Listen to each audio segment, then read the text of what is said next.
Today's episode of the Star Local Media High School Sports Podcast is brought to you by Baylor Scott & White Sports Performance Center, athletes made here. The Sports Performance Center was developed with one goal in mind: to maximize human performance through movement and recovery. Their team of expert performance sports coaches and trainers will guide you to achieve your performance goals. That's the Baylor Scott & White Sports Performance Center, located at the Star in Frisco. This episode is also brought to you by Allen Dental Studio.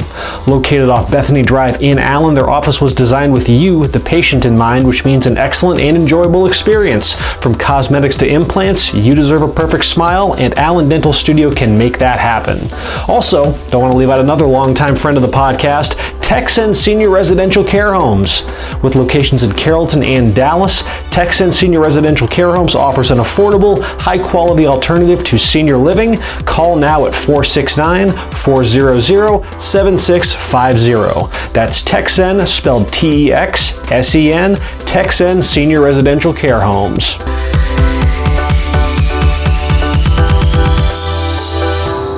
Welcome to another episode of the Star Local Media High School Sports Podcast. My name is Matt Welch, being joined by Brian Murphy. Brian, it is Thursday morning. We are on the eve of the regional final round of the high school football playoffs, and that means, man, we got a game of the week to talk about. Big thanks to everybody who went and voted at the website, starlocalmedia.com. We have four very, very deserving candidates. Our four games remaining in the fourth round of the playoffs, and I think we got what is, at least on paper, at least in my opinion, I think the best of the four. For sure. Of the four matchups, and this one will take place Friday, 7:30 p.m. out at Wilkerson Sanders Stadium in Rockwall. It is the Region 2 final in Class 5A Division 1 between Frisco Lone Star, ranked number 1 in the state, versus Lancaster. A matchup that I think that I feel like this is a very deserving regional final. Like, it does feel like, you know, you could basically take the winner of Lone Star and Highland Park versus, you know, you kind of expect that Lancaster was probably the best team in the bottom half of that bracket. It does feel like we are getting the two best teams in this region with a chance to advance to the state semifinals. And man, this has got a chance to be an absolutely fascinating matchup. Brian, you're going to see Lancaster for the first time all season on Friday when you head out to Rockwall. So, I mean, you've been previewing this game all week. So, what is the one thing about this matchup that you were just most excited for? Is it's just a couple days away? Well, first, what was the vote count on this matchup? I want to say they got. Last time I saw it was like 500. Yeah, over 500 for sure. So yeah, the Lone Star community very much turned out in droves. We got some support from John Paul as well. You know, okay, I was glad to see this one kind of blew the other games out the water. This vote was Lone Stars to lose. Yeah, for sure. The Lancaster defense, man. I know we talked about it off air, and we've talked about it a lot over the last few weeks. Yeah. You saw them play against the Colony. You know, that Lancaster defense is legit because they faced three of the top offenses in all of 5A in these first three rounds of the playoffs. When you're talking, you know, the Colony, McKinney North, which was the best offense statistically, and then Frisco Independence, which was arguably the second best offense out in the entire Frisco district out of all 10 Frisco teams. They were awesome with Braylon Braxton and Kyan Wafer, and they weren't able to do much at all. And similar result with the Colony and McKinney North. So it'll be interesting to see, you know, and I know you have an interesting stat about number one receivers in the playoffs against that Lancaster defense, against that Lancaster secondary. I haven't seen Lancaster in person. I don't know if it's, you know, a lockdown cornerback. I don't know if it's a collective effort. I don't know if it's the defensive line getting pressure. I know you can, you know, attest to that a little bit better. But we're going to find out. There's a reason why, you know, J.J. Henry with McKinney North and Keith Miller with the Colony, you know, they didn't really do much. Kyan Wafer, outside of a garbage time touchdown, didn't do much at all. And I'll save the stats for you. I know you have the interesting stat I there. got ready to go. I'll let you say it, and then, I mean, Marvin Mims, the guy, has to break that trend. But even if he doesn't, I think Lone Star will be okay, but I'll let you dish the dirt. It's just, before I get to that, it is just fascinating how we got to this point, because it feels like, in a sense, that like Lancaster is, I don't know if they've been overlooked, but this region was so loaded, and like there was so much buzz about Lone Star all season with what they did in September. You know why? Being in the same district as Highland Park, the three-time defending state champions. Yeah. You know, they lost to them, but it was in overtime. Yeah. You know, that game, I wasn't at that game either, obviously, but, you know, losing in overtime, Highland Park, Park, they just, I believe that game was at Lancaster, or was it Highland Park? I don't know, but either way, they're kind of overshadowed a bit. If they had beaten Highland Park in that game, everyone would be talking Lancaster. Lancaster would be ranked probably 2 or 3 right there alongside Shadow Creek and Denton Ryan, somewhere in that mix. But I think the fact that they lost that game and the fact that they're in the same region as the number 1 team in the state, I think they're kind of getting overlooked. But I've said it so many times this year, so many times on the podcast, man, Lancaster's the true test for Lone Star in the playoffs. Styles make fights. You hear that cliche thrown out all the time, and I think it very much applies to this because Lancaster brings a lot to the table that Lone Star just hasn't seen, especially on defense. Because all the buzz was like, it was just not Lancaster, but Lone Star and Highland Park, Lone Star and Highland Park. Yeah. And then Lancaster's just kind of been operating in the shadows over there, just taking care of business, doing so with just this bruising run game, this overwhelming defense. And arguably they've been more impressive than Lone Star and Highland Park. I mean, listen, with all due respect, we obviously cover the programs in the Dallas area, so I don't know, obviously, what the rest of the state has to offer, but I'm not sure how many defenses, period, right now that are still left in the playoffs are as hot right now as Lancaster's is, and we can talk a little bit now. We mentioned the number on Monday's podcast, how you look at the season-long output for, the offenses with the Colony and McKinney North and Frisco Independence, that collectively they averaged 492.5 yards per game and almost 46 points per game, and then in their matchups against Lancaster combined, they averaged 273.7 yards and 20 points. McKinney North was shut out in the second half. Their only points came on a defensive touchdown late in the ball game. And they were scoring, close to 60 points a game? Oh, yeah. It was, no one had figured out a recipe on how to solve McKinney North. Except Frisco Wakeland. Yeah.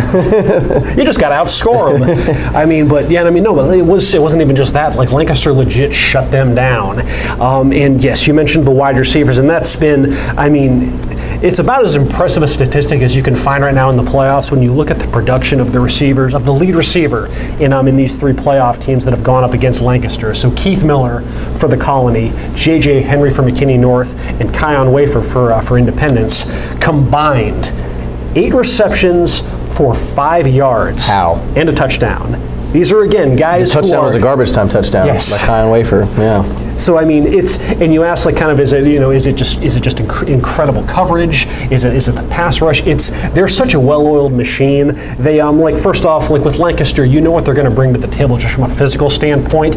They're incredibly athletic. They're incredibly fast. They have a dynasty in track and field. They're going to have just incredibly fast athletes on almost every facet, and you see that if you look at the tape and just how they go about generating sacks and stuff, and how it's just a combination of just speed and just physically overwhelming these opposing offensive linemen, guys like Travion Newton, Courtney Massengill, Wayman Smith. It's so what they and that was the big thing that stuck out against the Colony is you had Mikey Harrington back there just running for his life just because he has you just don't have time to go through your progressions. You don't have a real clean pocket to work with. It collapses so quickly, you're flushed out, and you're having to make these decisions on the fly that you're just not accustomed to, and some of the throws that you make are just so against Dylan Markowitz from McKinney North was about as efficient a quarterback as you could find in the area. He had 3 interceptions. And a lot of them were there was one where he was, being brought to the ground on a sack, and he just gets rid of it and throws it right to a defender who then, takes it right down there inside the 20. Just throws that their speed and their aggression, it makes you make mistakes that you just wouldn't normally make against any traditional pass rush. And their defensive backs, guys like, Lorando Johnson Jr., Barry Green, Andre Dibbles, they are obviously excellent in coverage as well, and they're right there for the picking when you do make those mistakes. They've generated 11 takeaways already in the playoffs in just 3 games, and if you take the ball away, you're going to win. It's plain and simple. If you win that turnover battle, and so it sounds like it's just that that front 7 is just wreaking havoc and making you play kind of out of your element. Yeah, and so I don't know. It'll be the ultimate test, though, because again, you read off those numbers on how Lancaster's defense has fared against the other team's leading wide receiver, but they get the leading wide receiver at the Class 5A level right now. The best 5A receiver. And it's the ultimate test on whether or not can Lone Star's offense be different from the rest. And Marvin Mims is he's basically been the 5A equivalent of Jackson Smith and Jigba over at Rockwall. Slightly smaller version, slightly shorter version, but the production production-wise, oh yeah, he's been good. I mean, Mims, 91 catches, 2,237 yards, 29 touchdowns, almost 25 yards per catch. It's almost the same stats as Jackson Smith and Jake. But granted, he missed pretty much 2 games, but still, like, your numbers are the same as a 5-star going to Ohio State, top receiver in 6A. But Marvin Mims, he got the double team treatment. He's been getting the double team treatment all season long, and he was the main point of emphasis last week at AT&T against Highland Park, and that was a good, I guess, test and good, for preparation for this game, because obviously Lancaster's going to really, really blanket him and make sure he doesn't, go off for 12 catches, 250 yards and 4 touchdowns like he has against so many teams this year.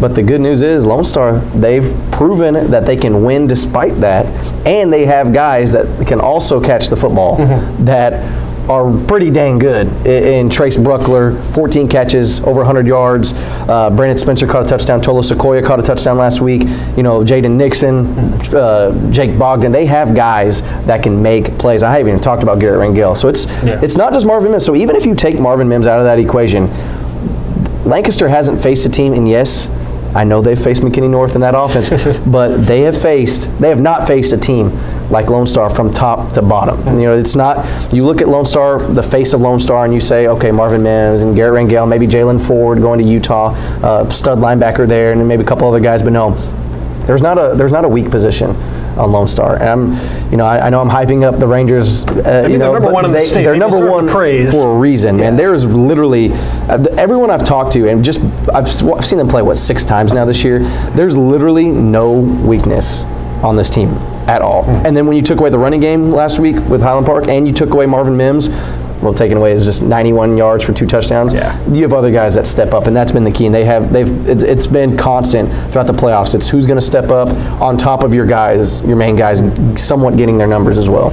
I think it was big for them to go through what they did against Highland Park, where you did have a defense that was really going out of its way to key in on at a Marvin big stage. Mims. Because that can be the thing. If you're in a game that was as back and forth as that one was, when you still have, again, it gets lost in the shuffle, but Rangel's only a sophomore back there, a quarterback, and when you're in a situation like that against a team like Highland Park and all that program stands for, especially at this juncture of the season, it might be you might be a little bit more prone to despite what the defense is showing me, I'm going to feed my best player and just feed Marvin Mims over and over and over. But you look at what kind of how he spread those targets, and he took what the defense gave him. And that's the fact that that Highland Park really went out of its way to sell out and try and slow Marvin Mims. That just opened things up for Trace Bruckler. Rangel had no problem feeding him for his most productive game of the season. Other than Mims catching that touchdown in double coverage in the 4th quarter, they don't really force feed him. Mims will get his numbers early.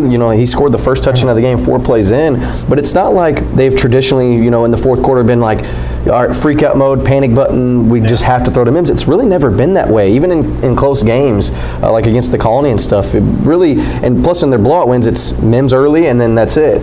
And so we've really never seen Lone Star have to really hit that panic button and have to go to their go-to guy this year. And that's good that they haven't had to, because again, we've read off the numbers as to what they will. We'll see if they might have to. But at the same time, it is good to at least have a game out of your system against a top-tier opponent like Highland Park, where that the rest of your receiving core is capable of stepping up if the opposing defense is really selling out on having to cover Mims. I would say where the difference is in this matchup is that perhaps you have that touchdown that he had in double coverage there in the second half. Maybe that doesn't happen. You're probably not going to you're probably not creating a sequence like that against a defense that is as stingy as Lancaster.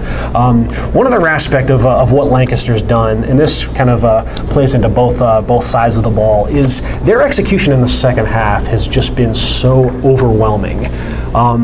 They've because you saw against Independence, where this was a back and forth game for the first half at least. It was 3-3 or whatever at that time? It was 3-0. 3-0. Yeah. Okay, I take it back. And then but then they end up winning that game going away 34-10 in the second half. And you look at what they've done in the second half of each of these 3 playoff games. They've outscored the Colony, McKinney North, and Independence 78-29 in the second half. And a lot of that it simply just boils down to a defense that's just, for the lack of a better term, getting stops. I mean, they've only forced 4 punts in the second half, so it's not like they're just 3 and out, 3 and out, 3 and out. That's really where their ability to force takeaways comes into play. I mentioned they've forced 11 turnovers in the postseason. 8 of them have come in the second half. And then even when teams aren't turning the ball over, be it through an interception or a fumble, their execution on defending fourth down attempts it's been perfect. Teams are 0 for 9 in the fourth down in the second half against Lancaster's defense when trying to go for it on fourth down. So, I mean, that's where I kind of want to see how, but a lot of that is because they've been able to play these games on their terms. They've had a lead in the second half. They've had a lead in the second half almost the entire way.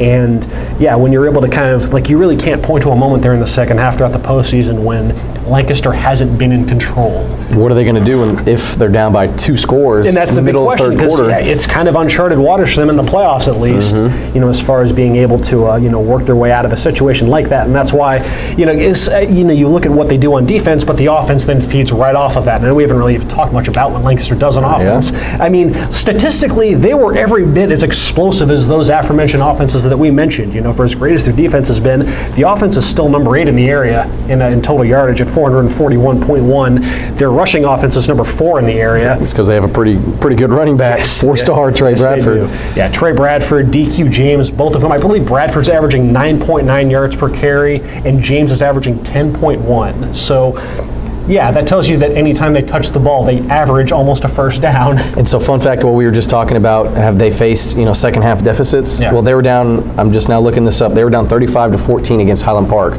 Trey Bradford scored a 23-yard touchdown and then a 70-yard touchdown to tie it with 2 minutes left.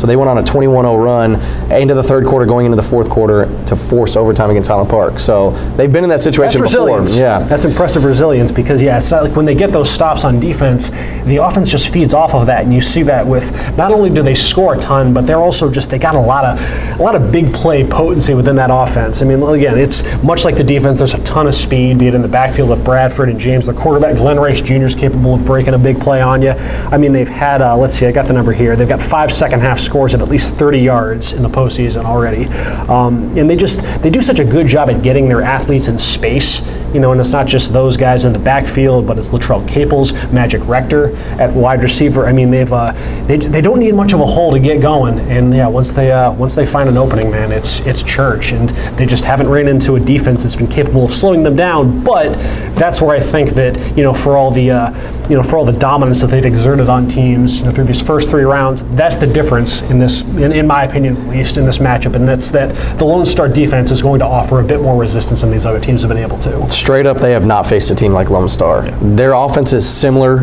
to McKinney North and the Colonies, if not better, in my opinion, and their defense is elite at the same time. And Lone Star sends 3 guys on the defensive line. That's all they need. They rush 3 guys. They're huge. They're humongous. I was at their practice yesterday, and I was really looking at the defense yesterday, and in good detail. And then walking back, to the offices afterwards, I talked to Rayburn and some of the other guys. I was walking next to some of the defensive linemen. I was like, man, are these NFL players? Are these these are high school kids? And Jaden Jones is he's about 6'7". Wow. He's massive, and he's only a junior. Number 77. So if you're at the game, look out for number 77.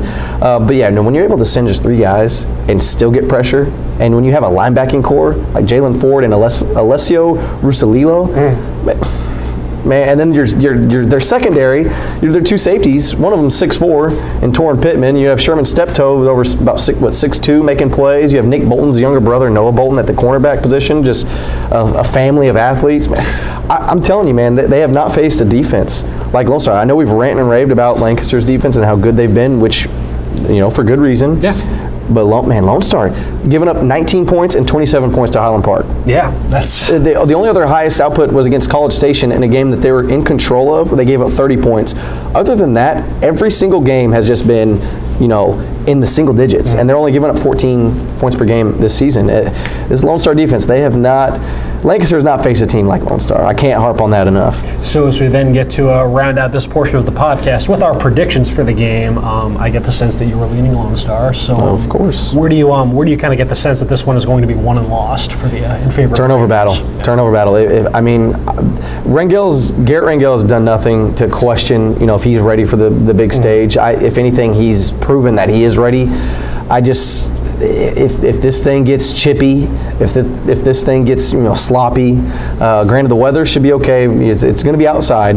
This isn't going to be, teams don't want to play Lone Star indoors. I'll tell you that right there. So there's a reason why this game is being played outside and not at the Star. Also, that's too close too close to Lone Star. I'll just leave it at that.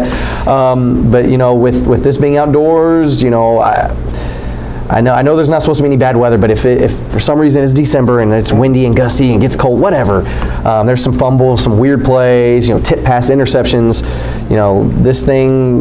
it could worry me. But if Lone Star doesn't turn the ball over more than once and they can kind of rattle Lancaster a little bit, kind of really show Trey Bradford, hey, we can shut you down. We can do things what other teams haven't been able to do. Then I think Lone Star can win this game by 2 scores. But like I said, if it gets chippy, gets weird, a lot of turnovers, a lot of messy plays, I could see this being come down to a field goal or a game-winning touchdown to win it. The forecast currently, for at least within the Dallas area, on Friday evening is mid-50s, partly cloudy, so it doesn't seem like anything that would lead to. What about the wind? Any sort of nothing crazy. 10 miles per hour, so nothing too. Play ball. So, but yes, I'm in concert with you, Brian. I do think the Lone Star defense is going to be. It's a much different look from what they've seen with, and again, with all due respect to the Colony and McKinney North and Independence, but those are units that have been a little bit more inconsistent when pressed with facing high, upper echelon offenses. And you just saw what Lone Star's defense was capable of doing in a rematch with Highland Park, and just the job that they did holding them, largely in check based on Highland Park's normal output.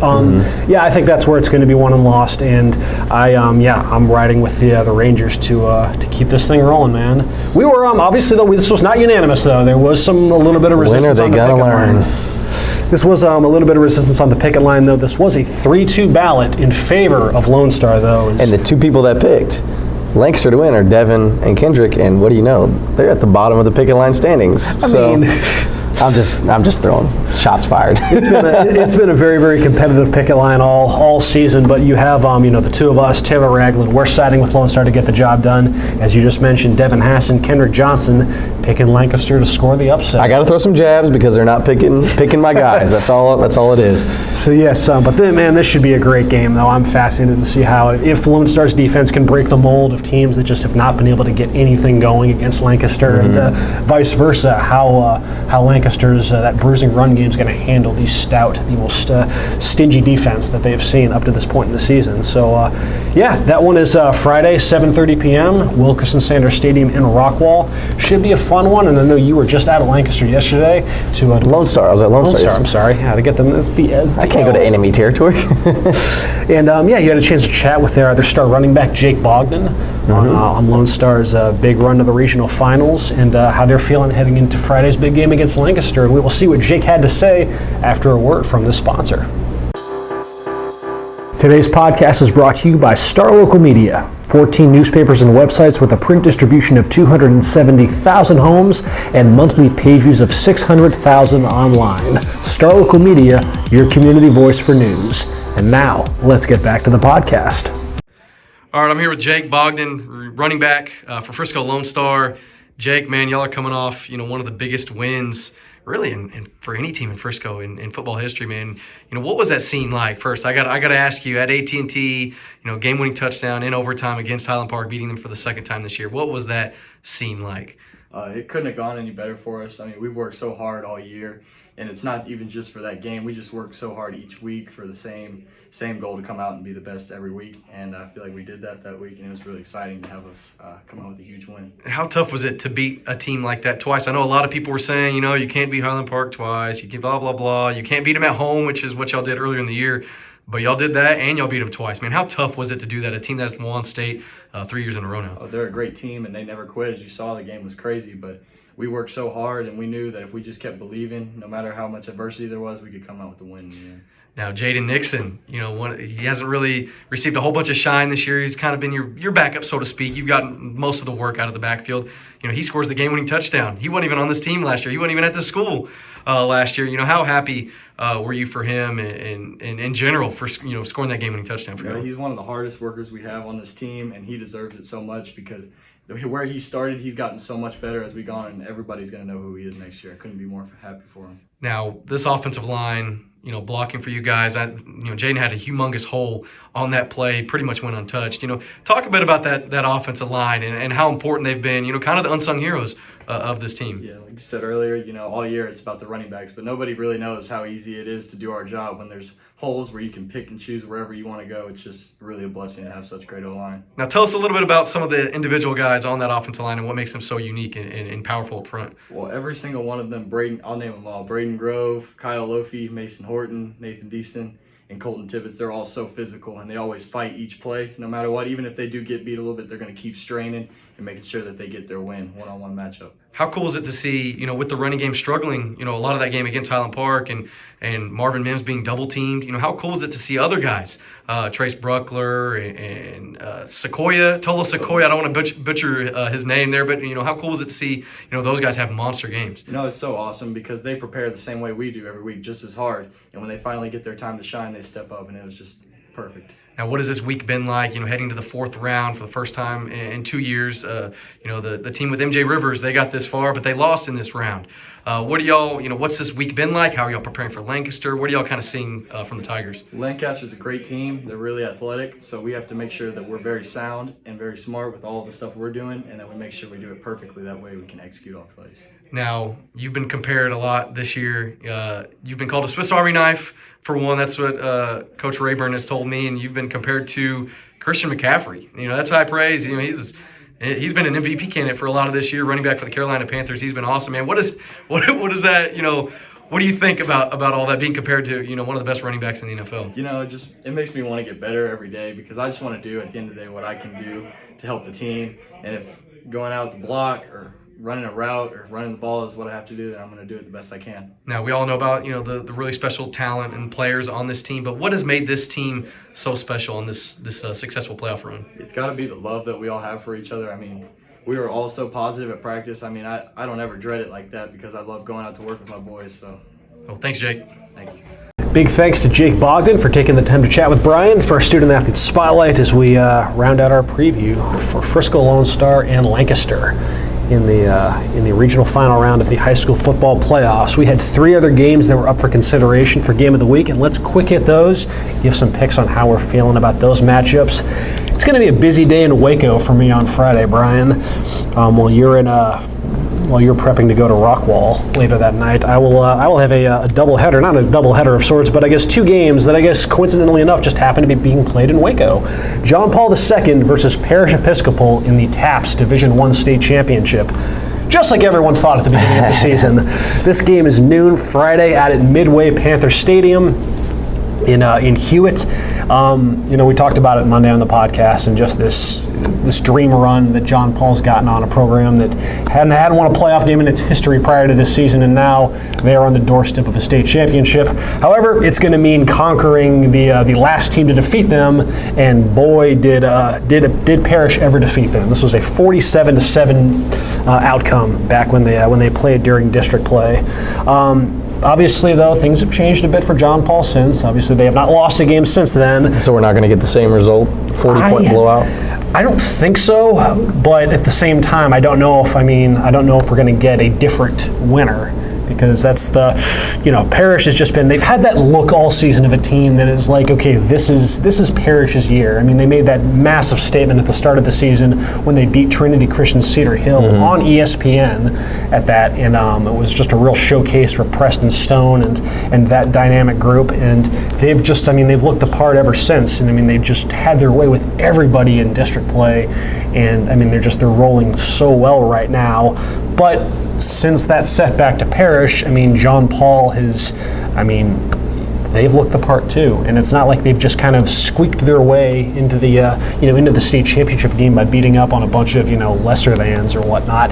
They trashed Fort Worth Nolan, who in some outlets was ranked higher than Parish, and you look at what that defense has done ever since, the setback against Parish. They're only allowing 14.3 points per game in the ever since then. And I mean, you saw that against Antonian in the state semifinals when they had just that monstrous fourth quarter with 6 sacks or whatnot in the second half. I mean, that pass rush of Dylan Harris and Kyle Taylor. I mean, they've just got so many weapons to throw at you, but is it enough to overtake what has been the best pound-for-pound player at the private school ranks this season in Preston Stone? I think it's going to be a better game this season, but at the same time, I don't know if I can go against Parish. As much fun as it's been covering this run by John Paul, I got to go with my brain in this one, and I can't I can't be picking in with my heart at this juncture of the picket line, Brian. These are very high stakes between you and I right now as far as who's going to win this thing. So I have to, I got to end up siding with Parish. I think that John Paul gives a better game, but I just don't know if I can come down from a team that has a 40-point victory under its belt. But by that same accord, though, you just saw this last year with Argyle and Salina. Argyle trashes Salina in the regular season. What was it, 63-14? And then Salina 3 weeks later Salina almost beats them in the playoffs. Yeah. So again, things can change, and perhaps having that game on tape and being able to go back and this is where we struggled and addressing those weaknesses and whatnot. But yeah, I mean, we've talked about Salina time. Is it John Paul time? Does it feel that way? It's their time in the sense that program is like, this isn't just some fly-by-night lightning in the bottle run that they're on. This is still a really young team. You look just across that offense with Grayson James, the quarterback. I just saw you looking up Jaron Bradley's profile on 247. I didn't know they had a 4-star receiver. Yeah, he's actually. We were just talking about them. I believe he transferred from Lone Star. So I gotta go. I gotta go. But yeah, and then they're running back, Grant Robinson. Conspiracy theory: he transfers back to Lone Star next year. But yeah, I mean, listen, John Paul's got a lot of youth on that team, and they're not going anywhere. They're going to be probably right back in a pretty familiar position next season as well. But whether it's enough to get the job done on Friday against Preston Stone and his crew, I just don't think it's going to be enough. I think they give a much better accord, but Stone and that offense are just too much in the end. So I pick Parish. You pick Parish. The picket line was 4-1 in favor of Parish Episcopal. Taylor Ragland, the dissenting vote, it worked out for him last week when he picked Amarillo Tascosa to take down Marcus, and he's won a few of those this season. So this is way more lopsided.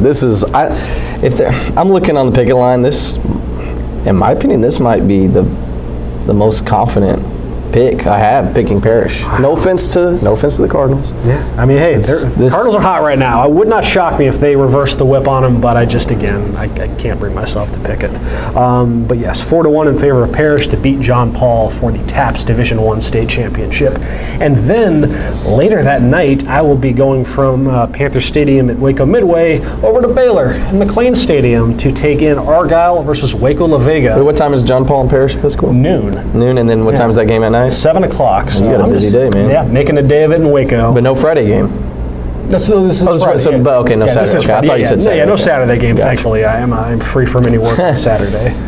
But yes, Argyle and Waco La Vega, it's been a matchup that you looked at the bracket at the start of the playoffs, and you could have kind of penciled this in as the likely regional final here between the Eagles and La Vega. A rematch of last year. La Vega got the better of Argyle last season.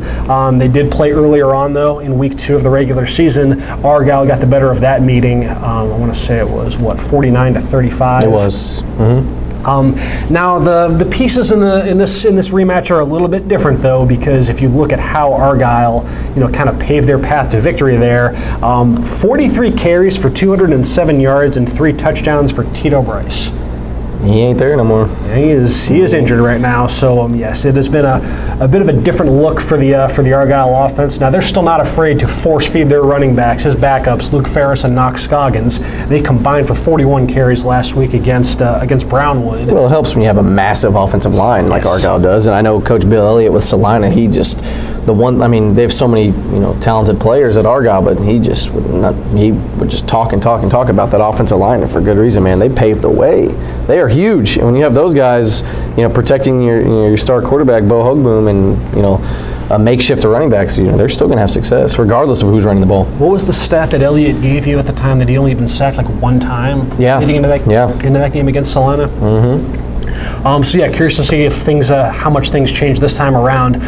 You look at that first meeting between Argyle and La Vega, and Argyle jumped on them big early on, and then La Vega was able to kind of claw back, and they made this a little bit interesting there late in the in the second half and whatnot. But I think for a team like La Vega, that you look at what they did the prior round against Melissa, where they only passed the ball 6 times, and they still come away with a 45-42 victory. That's because they had so much success on the ground with Elisha Cummings and Jarquay Walton.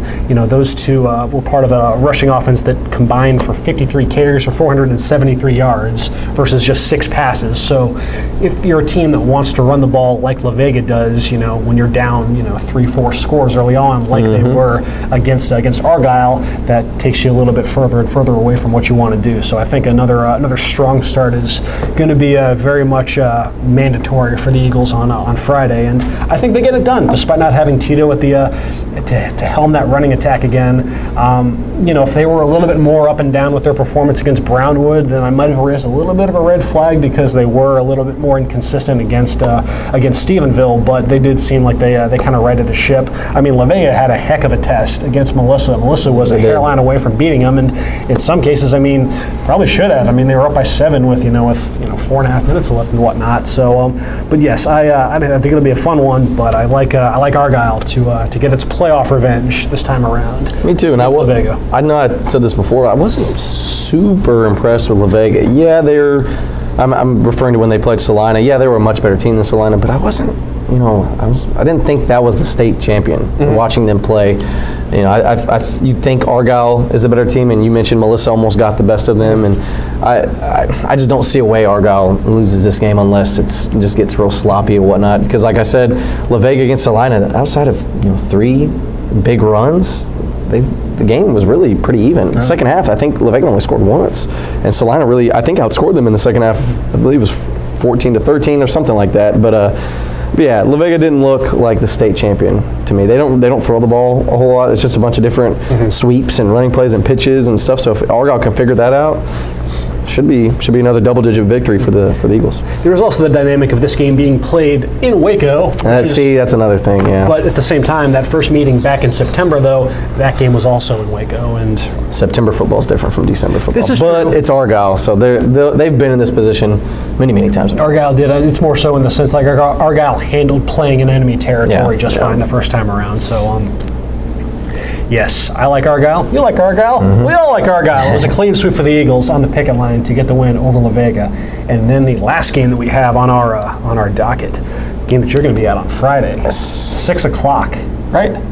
6 o'clock at the Star. At the Star. Prosper versus Rockwall. Who would have thought, man? How impressive is that Prosper, granted they avoided the long view, they avoided that brutal second round matchup. They put themselves in position to avoid that, though. They did, and they've taken care of business against who they've needed to take care of business against.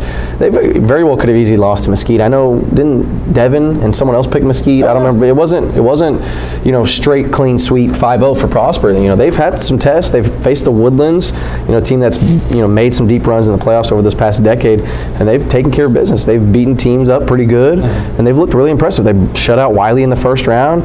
Jackson Berry seems like he's really clicking right now. But I think this is the end of the road because Rockwall is really, really, really good. They beat Allen.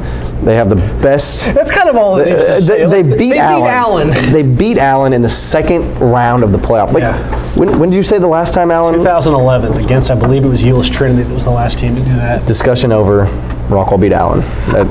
I think that there's at least a path to where Prosper can make this one competitive because, believe it or not, Allen and Rockwall was our game of the week, a couple weeks ago, and I had to do an exhaustive preview for that one.